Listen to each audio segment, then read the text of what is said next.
Bienvenue à tous dans Demain à la Une, le magazine de France 24 qui fait le point sur les sujets qui feront la une de vos journaux la semaine prochaine. Nous commençons par les titres de cette édition. Le Conseil français du culte musulman présente lundi son projet de labellisation des imams lors de la réunion de l'instance nationale de dialogue avec l'islam de France. Un projet censé répondre à la menace des prêches haineux, sauf qu'il est basé sur la notion du volontariat. Le 17 décembre, de nouvelles auditions publiques des victimes de violations des droits de l'homme en Tunisie auront lieu à Tunis. L'instance Vérité et Dignité qui organise l'événement parle d'un moment important pour l'histoire et pour l'avenir de la Tunisie. Bienvenue à tous dans ce nouveau numéro de Demain à la Une. J'ai le plaisir d'avoir à mes côtés pour cette première partie notre rédacteur en chef à Monte-Carlo Doualiya. Bonjour Mustapha Tossa. Bonjour Aziza. Merci d'être avec nous. En face de vous, notre grand reporter à France 24, Karim Hakri. Bonjour. Bonjour. Merci d'être avec nous. Nous allons donc commencer par cette réunion. C'est l'instance nationale de dialogue avec l'islam de France qui tiendra donc sa troisième réunion le 12 décembre au siège du ministère de l'Intérieur. À l'ordre du jour, la présentation par le CFCM de son projet de labellisation des imams pour, je cite, promouvoir un islam ouvert. Nous allons donc essayer de discuter de cette thématique avec nos invités. Je commence avec vous, Mustapha. Cette instance est déjà réunie. Elle s'était réunie le 15 juin 2015 et puis ensuite le 21 mars de cette année. Qu'est-ce qu'on attend exactement de cette instance et qu'est-ce que c'est que l'instance de dialogue avec l'islam de France ? En fait, cette instance a été voulue pour un petit peu remplacer les insuffisances ou les critiques que beaucoup d'observateurs adressaient à l'ancien CFCM, tel que dans sa forme classique. Alors, une des démarches qu'elle veut mettre en pratique, c'est labelliser des imams CFCM compatibles, si je peux me permettre ainsi.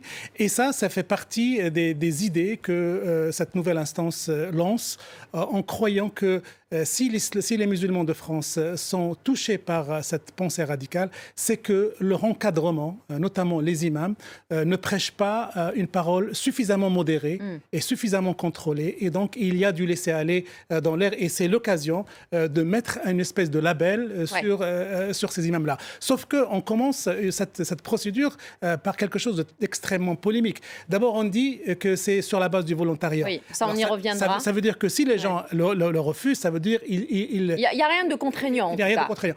D'un autre côté, et ça part aussi d'une mauvaise problématique.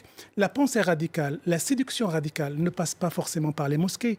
Et la réalité nous le montre maintenant. Ça passe par quelque chose qu'on ne contrôle pas, Internet, et de ce qu'on appelle aussi les réseaux de l'islam informel qui travaillent les jeunes en France. Alors, Karim, pour avoir ce fameux label, il y a certains points. Donc, la vérification des connaissances théologiques du candidat, de l'imam candidat, suivi d'une formation civique et la signature d'une charte.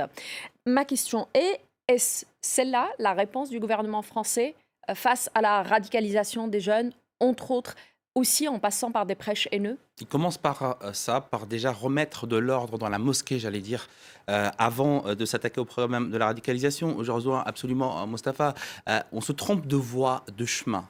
On voit bien que le gouvernement a du mal à comprendre d'abord cette radicalisation, a du mal à comprendre l'islam de France, parce qu'il n'y a pas un islam de France. Oui. Nous parlons d'islam de France, ou alors qu'on entend l'ancien Premier ministre, qui est maintenant l'ancien ministre de l'Intérieur, qui est maintenant Premier ministre, parler d'islam de France. Pour moi, la première incompréhension, en tout cas décalage, c'est il y a les islams de France. Oui. On ne peut pas vivre l'islam de la même manière quand on est à la mosquée de Paris pour aller boire un verre, pour aller boire un verre de thé et se promener à la mosquée, ou aller dans des endroits un peu plus reculés où on est moins surveillé et là on a notre islam. Toute la question est de savoir comment l'État français peut avoir un regard sur ces mosquées-là. Moi, une question que je me pose, c'est pourquoi on ferme des mosquées et on ne change pas d'imam? On sait qu'en France, il y a très peu de lieux de culte et que les mosquées... Alors, il y a les chiffres que j'ai, il y a 2500 mosquées, nous dit-on, en France aujourd'hui, avec 1800 imams, dont certains sont itinérants, ça veut dire qu'ils prêchent dans plusieurs mosquées. Exactement. Ça rejoint mon interrogation sur... On a vu dernièrement, là, sur les 3 derniers mois, une vague de fermeture de mosquées. La question qui se pose, est-ce qu'il faut fermer ces mosquées-là ou est-ce qu'il faut enlever ces imams qui sont considérés comme radicaux, parfois qui sont illégaux en France, qu'on pourrait renvoyer chez eux? Oui, il y a eu plusieurs d'ailleurs qui ont été renvoyés. Pardon, je vous ai coupé, mais il y en a eu effectivement, je pense, 80 imams étrangers prêcheurs de haine qui ont été arrêtés et font l'objet d'arrêtés d'expulsion. Je ne sais pas si ça veut dire forcément qu'ils sont déjà... Oui, voilà, exactement, vous avez raison. Et bon, toute cette question-là, on voit bien qu'on tourne autour du pot avec cette fondation de l'islam. On ne sait pas quoi mettre dedans. Il y a un côté à la fois religieux, mais aussi culturel, de connaissance de l'arabe, de connaissance de la civilisation arabo-musulmane. Donc on voit bien qu'ils essayent de trouver des solutions, mais pour le moment, ça ne marche pas. Alors, est-ce que la problématique, c'est justement cette fameuse loi qui nous dit l'État et la religion, c'est deux choses différentes. Du coup, le gouvernement essaie de mettre son nez dedans, mais ne sait pas trop comment faire parce qu'il n'a pas le droit. Il essaie de mettre son nez dedans à reculant, c'est-à-dire à visage pas couvert. Parce que, justement, dans cette instance de dialogue sur l'islam, on a l'impression qu'elle marche sur deux pieds. Une association culturelle qui est censée mettre en valeur tout le patrimoine des musulmans, toute la pensée de l'islam des Lumières, et une association cultuelle qui, elle, va taper dans le dur et va participer au financement des mosquées. Parce qu'en plus de la problématique des imams, il y a les financements du lieu de culte. Parce que qui paye... C'est vraiment celui-là qui pose problème quand même aujourd'hui, non? Qui paye des riches, en fait. C'est qui paye des riches. Et jusqu'à présent, beaucoup de mosquées ont été financées par des pays du Golfe dont la ligne éditoriale, si je peux me permettre ainsi, n'était pas CFCM compatible, n'était pas France compatible. C'était pas République, c'était pas très républicain tant qu'on n'a pas fait le ménage, tant qu'on n'a pas fait le ménage dans cette manière-là de construire des mosquées et d'établir des fidélités, des obédiences de ces mosquées à l'égard de ces pays, on peut labelliser qui on veut, on ne changera rien à la situation. Alors, il ne faut pas oublier non plus que pour ce qui est des imams, il y a eu la piste de faire venir des imams et de les former au Maroc, par exemple, ou en Algérie ou en Tunisie. Mais cette piste-là, si pertinente et si efficace soit-elle, elle ne satisfait pas la demande. Il y a une grosse demande de prêcheurs, d'imams. Et ce qui se passe en France, c'est qu'on n'arrive pas à satisfaire cette demande. Moi, j'ai une question aussi, c'est que je vois très bien ce qu'il faut pour avoir ce fameux label, ce tampon CFCM, ou Islam ouvert, ou Islam républicain, il y a tous les noms.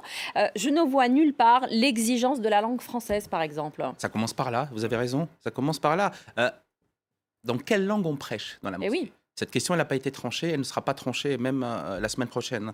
Ça commence par là, parce que si on prend les catégories socio-professionnelles, ou en tout cas par la pyramide des âges, qui va être attiré? On parlait de cette radicalisation. C'est les plus jeunes qui sont les plus radicalisés, qui ne parlent pas forcément cet arabe. Puis on a beaucoup de convertis aussi qui ne sont pas arabes d'origine. Donc forcément, c'est des gens, il faut savoir leur parler. Et très souvent, personnellement, ça m'est arrivé pour des sujets, de contacter des mosquées, d'essayer de parler avec des gens. Et on m'a demandé si je parlais arabe parce que l'imam ne parlait pas français. Le premier frein, il est là déjà. Comment essayer de ramener sur le droit chemin des enfants, des adolescents qui sont perdus si on ne leur parle pas leur propre langue, leur propre langage? Et je parlais aussi de décalage générationnel, parce que souvent les imams qui sont choisis, ils sont sages, ils sont assez âgés, mais ils sont en décalage complet avec la vie que vivent. Mais ça veut dire que déjà, même sur Internet, etc., où les choses se passent aujourd'hui, ils ne peuvent pas vraiment suivre. Non, c'est déjà Alors, les musulmans de France, en France, il y en a 4 à 5 millions à peu près. Donc, il y a quasiment autant de possibilités, puisqu'il n'y a pas de clergé dans l'islam. C'est comme ça, c'est de manière générale. Alors, aujourd'hui, on parle d'un label CFCM. Est-ce que ce n'est pas problématique à partir du moment où, justement, cette instance qui est le CFCM a été énormément décriée par les musulmans en France et les musulmans de France, essentiellement, qui estiment que le CFCM ne le représente pas, que c'est une instance soit qui est vue comme étant venant du gouvernement, à l'époque c'était Nicolas Sarkozy, ou où il y a des gens qui rentrent avec des ambassades, que ce soit le Maroc, la Tunisie, l'Algérie, etc. Donc est-ce que c'est vraiment bien d'être estampillé CFCM? Ma question est celle-là. En tout cas, pour le gouvernement, ça a l'air d'être bien. Oui, mais pour les musulmans auxquels on s'adresse. De toute façon, Aziza, il y a une vraie problématique. Cette histoire de représentation de l'islam est une vraie problématique. Est-ce que certains disent pourquoi on ne fait pas comme le CRIF? Pourquoi on ne copie pas le modèle du CRIF? Mais est-ce que la communauté juive en France a les mêmes problématiques et a les mêmes situations que la communauté musulmane, qui est répartie en plusieurs obédiences, en plusieurs chapelles, en plusieurs en profondeur géographique? Donc la problématique de la représentation, elle est réelle et elle existe. Alors le CFCM, qui est un bébé de Nicolas Sarkozy et qui a été couvé à sa manière par Bernard Cazeneuve, maintenant Premier ministre, c'est un CFCM, c'est une structure de représentation qui interpelle.